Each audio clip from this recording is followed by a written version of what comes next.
ओम नमः शिवाय। सोमवार व्रत कथा। एक समय नैमिषारण्य तीर्थ पर 88,000 ऋषि और मुनि श्री वेद व्यास जी के शिष्य सूत जी से पूछने लगे कि हे मुनिश्रेष्ठ, इस कलिकाल में समस्त प्राणियों को मनवांछित फल प्रदान करने वाले व्रत की कथा कहिए, जिससे मनुष्यों के पाप नष्ट होकर समस्त कामनाओं की सिद्धि प्राप्त होवे। ऋषि और मुनियों की इस पवित्र धारणा का स्वागत करते हुए श्री सूत जी बोले कि कामनाओं को सफल करने वाला सोमवार का व्रत है, सो मैं आप सबको स्नेहवश सोमवार व्रत कथा सुनाता हूँ। प्राचीन काल में एक धनवान सेठ था, जिसके यहाँ धन की कोई भी कमी नहीं थी, परंतु सब कुछ होते हुए भी उसे एक बड़ा भारी दुख संतान न होने का था।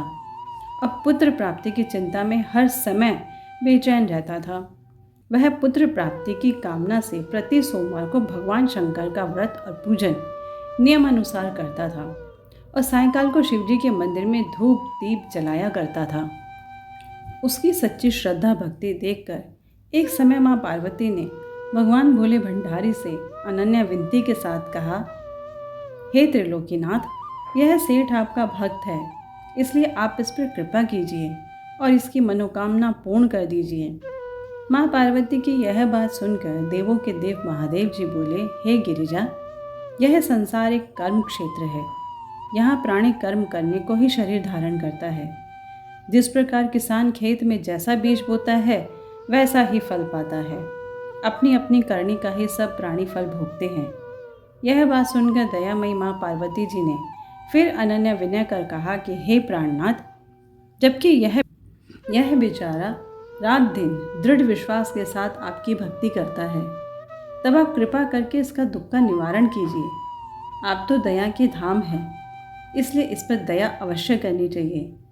माँ गिरिजा भवानी के इस प्रकार आग्रह करने पर श्री शिवजी महाराज जी बोले कि हे पार्वती, वैसे तो इसके पास किसी प्रकार की कोई कमी नहीं है, केवल एक पुत्र का अभाव है।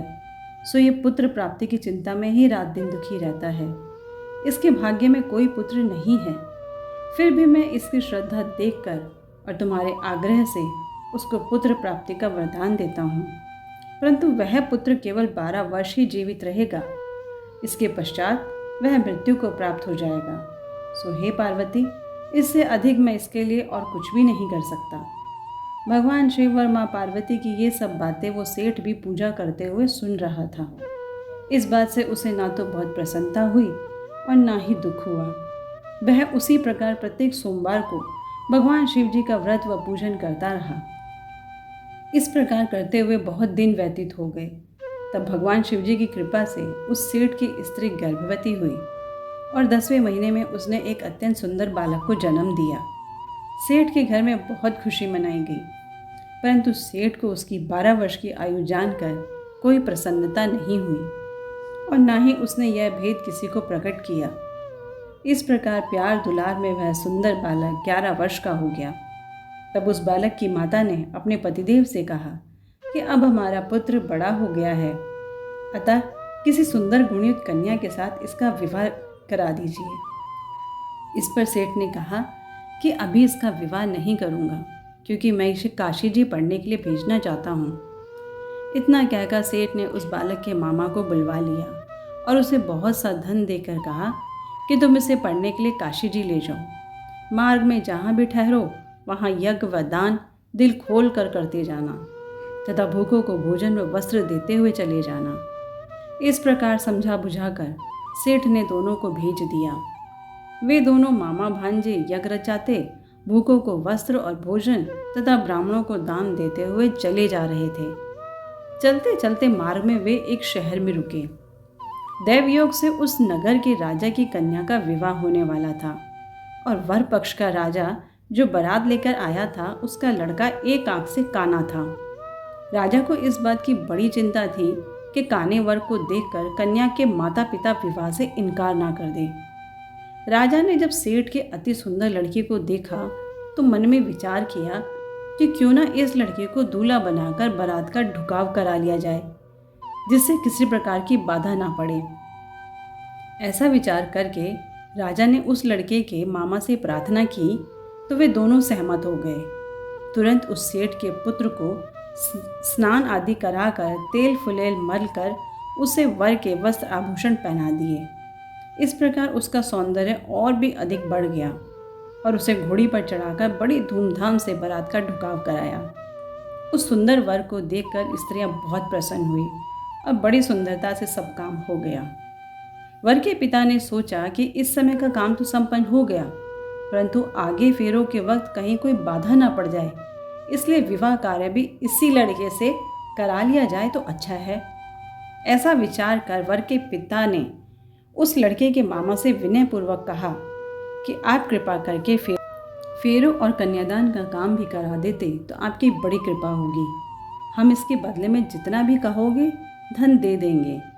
उन दोनों मामा भांजे ने वर के पिता की यह बात भी स्वीकार कर ली और विवाह का समस्त कार्य बड़ी अच्छी तरह से संपन्न हो गया। जब लड़का महल में गया और प्रेमालाप करने के बाद राजकुमारी सो गई तो उसने राजकुमारी के चुंदड़ी के पल्ले पर लिख दिया कि तेरा विवाह मेरे साथ हुआ है, परंतु जो राजकुमार तुझे ब्याहने आया है वह एक आंख से काना है, इसलिए उसके बदले मुझे दूल्हा बनाकर सब कार्य कराया गया है। अब तुझे उसी के साथ भेजा जाएगा और मैं काशी जी पढ़ने को जा रहा हूँ। यह बात लिखकर सेठ का पुत्र चला गया और जब राजकुमारी सोकर उठी तो अपनी चुंदड़ी के पल्ले पर यह बात लिखी देखी और उसने काने राजकुमार के साथ जाने से इनकार कर दिया और साफ कह दिया कि यह पति मेरा नहीं है। मेरा विवाह जिसके साथ हुआ है वह तो काशी जी पढ़ने गया है। यह रहस्य जानकर राजकुमारी के माता पिता ने राजकुमारी को विदा नहीं किया और बारात को खाली ही लौटना पड़ा। बारात के लौट जाने के पश्चात राजकुमारी ने ब्रह्मचर्य व्रत के साथ साथ सोमवार का व्रत करना शुरू कर दिया। उधर सेठ का लड़का अपने मामा के साथ काशी जी में पहुंचकर विद्या अध्ययन के साथ नित्य प्रति यज्ञ करता और याचकों को तथा ब्राह्मणों को दान देता। इस प्रकार उस लड़के की आयु 12 वर्ष की हो गई। एक दिन उन्होंने यज्ञ रच रखा था कि उस लड़के ने अपने मामा से कहा कि आज मेरी तबीयत बहुत खराब है। यह सुन उसके मामा ने भीतर लेटकर आराम करने को कहा। मामा की आज्ञा पाकर सेठ का लड़का अंदर जाकर सो गया और सोते ही उसके प्राण निकल गए। थोड़ी देर के बाद जब उसके मामा ने देखा तो उसे मरा हुआ पाया। यह देखकर उसे बहुत दुख हुआ। फिर उसने सोचा कि यदि इस समय रोदना पीटना शुरू किया तो यज्ञ अधूरा रह जाएगा। अतः उसने धैर्य धारण कर यज्ञ को संपूर्ण कराया और ब्राह्मणों को भोजन वस्त्र व दान देकर विदा कर दिया। यज्ञ में सब देवताओं सहित भगवान शिव और माँ पार्वती भी आए हुए थे। माता पार्वती जी ने तमाम हाल जानकर और सुंदर गुणयुक्त सेठ के पुत्र को मरा हुआ देखकर शिवजी से कहा कि हे प्रभु, यह तो उसी सेठ का पुत्र है जो कि आपके वरदान से हुआ था। माँ पार्वती जी की यह बात सुनकर भगवान शिव ने कहा कि हे पार्वती, इसकी आयु इतनी ही थी सो ये भोग चुका है। तब माँ पार्वती जी बोली कि हे प्रभु, इस यज्ञ में समस्त देवताओं सहित आपने जो भोग यज्ञ के ग्रहण किए हैं वे सभी निषेध हो गए, क्योंकि यह यज्ञ के समय से ही मरा पड़ा है, इसलिए आपको इसे जीवन देना चाहिए। दूसरे, जिस कन्या के साथ इसका विवाह हुआ है वह आज तक आपका व्रत व पूजन प्रत्येक सोमवार को करती है। उसकी आत्मा की पुकार को भी आप स्वयं जानते हैं, क्योंकि आप समदर्शी हैं। तीसरे, इस लड़के का पिता प्रत्येक सोमवार को आपका व्रत और पूजन कर रहा है।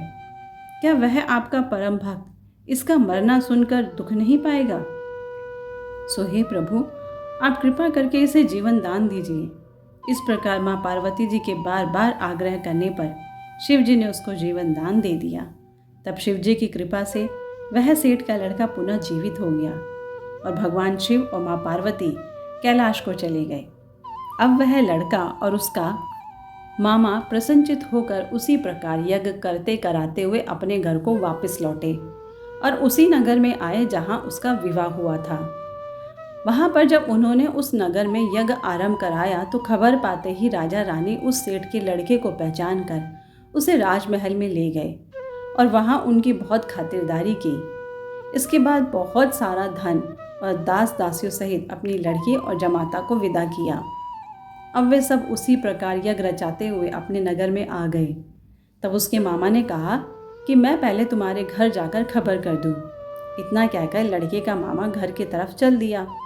उस समय उसके माता पिता अपने ऊंचे मकान की छत पर इस विचार से बैठे हुए थे कि यदि हमारा पुत्र सकुशल वापस लौट आया तो हम भी छत पर से उतर आएंगे, अन्यथा वहीं से गिरकर अपने प्राणों का अंत कर देंगे। उसी समय लड़के के मामा ने आकर यह समाचार दिया कि आपका पुत्र सकुशल आ गया है, परंतु उसको विश्वास नहीं आ रहा था। तब लड़के के मामा ने शपथ पूर्वक तमाम बीता हुआ हाल सुनाया और कहा कि आपका पुत्र राजा की लड़की से विवाह करके अनेक दास दासियों सहित राजकुमारी को लेकर आया है। तब तो सेठ ने बहुत खुशी के साथ उसका स्वागत किया और सब आनंद व प्रसन्नता से रहने लगे। इसी प्रकार जो कोई सोमवार के व्रत को धारण करेगा अथवा इस पुण्य प्रदान करने वाली कथा को पढ़ेगा या सुनेगा, उसके सब दुख दरिद्र नष्ट हो जाएंगे और उसकी सब मनोकामनाएं पूर्ण होगी। इसमें तनिक भी संदेह नहीं है। ओम नमः शिवाय।